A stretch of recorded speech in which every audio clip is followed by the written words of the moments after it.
من ملعب الكامب نو ومجريات مباراة برشلونة مع ليفانتي في إطار الجولة 18 من الدوري الإسباني لهذا الموسم. أول مباراة في العام الجديد بالنسبة لبرشلونة في الدوري في مواجهة ليفانتي على أجواء سعيدة جدا. أولا بعودة ديمبلي إلى الواجهة، طبعا كان عاد أمام سيلتا فيغو في مباراة الكاس ولعب 17 دقيقة لعب، ثم تأكيد انضمام كوتينيو لاعب البرازيلي لنادي ليفربول سابقا إلى نادي برشلونة، والذي قد يتم تقديمه للجماهير غدا وجيرونا وغيرهم من النوادي. طبعا ننتظر لنرى أثناء هذه المباراة. معروف على فريق برشلونة أنه عادة لا يتهاون، سواء واجه ريال مدريد أو واجه ليفانتي. نصر ليفانتي في القائمة الثاني، وصلت الكرة والتسديدة ولكنها بعيدة تماما.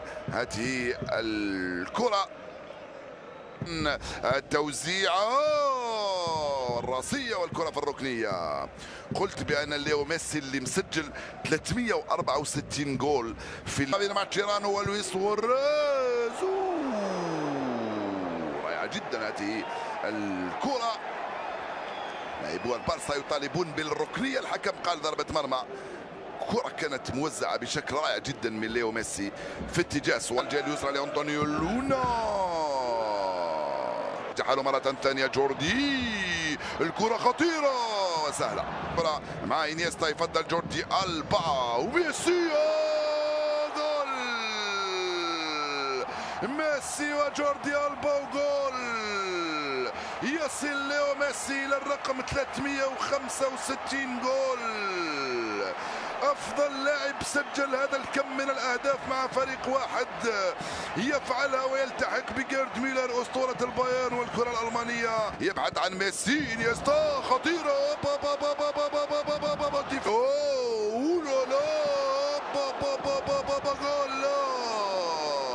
ليو ميسي وسواريز ثم ديمبلي والدفاع ثم الحارس.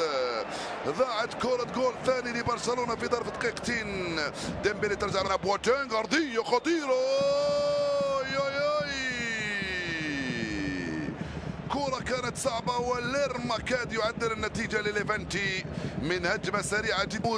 التوزيعة من مور وغابير ماتشيرانو، ما زالت الخطورة دائما. التسديدة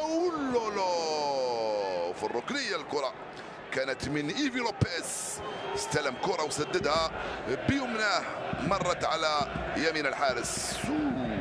يسار عناصر ليفانتي، رجال إسرائيل تسلل. نعم، قوة كبيرة عند إيمانويل بواتينغ، والقوة الكبيرة كانت عند توماس فيرمايلن. ميسي وديمبلي، كرة ممتازة ولكنها بعيدة في اتجاه سيرجي روبرتو. راحت الحارس أولا زابال. ديمبلي ديمبلي وديمبلي ديمبلي،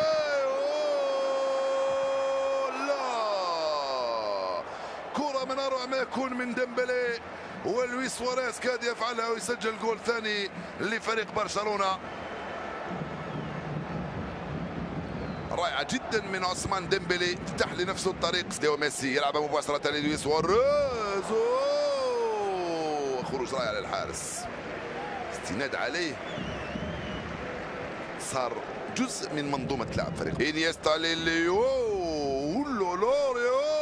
الدفاع والكرة مرت فوق المرمى.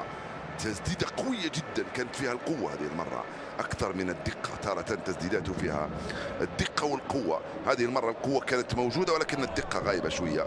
ممتازة لسيرجي روبرتو، ميسي وسواريز، جول. فعل لويس سواريز وسجل جول من أروع ما يكون، هو الهدف 11 للأوروغواي لويس سواريز. في المرة الأولى كانت التمريرة من جوردي ألبا في الرواق الأيسر، سجل إثرها ميسي. وفي المرة الثانية كانت من سيرجي روبرتو على الجهة اليمنى، سجل منها لويس سواريز. يان باولينو في تنفيذ هذه المخالفة. ميسي والكرة راحت للركنية في الدقيقة 40 من عمر هذه المباراة. إنيستا القائمة الثانية، إنيستا بالراس، الكرة ما زال عنده الكرة، رجع للخلف، التسديدة رايا من راكيتيتش، تسديدة من أروع ما يكون، مرت على يمين الحارس وكاد يأتي الجول الثالث. ميسي ميسي ميسي، لا لا لا لا لا لا روعة من ميسي هنا. بابا رائعة باولينيو. اليوم هذه في غياب كل من لا رائعة جدا هذه التسديدة والصد الرائع. كذلك كان الثاني سيرجيو روبرتو على الجهة اليمنى. الدليل على أن الأمر هذا يتكرر في كل لمحاولة للفوز بهذه الكرة.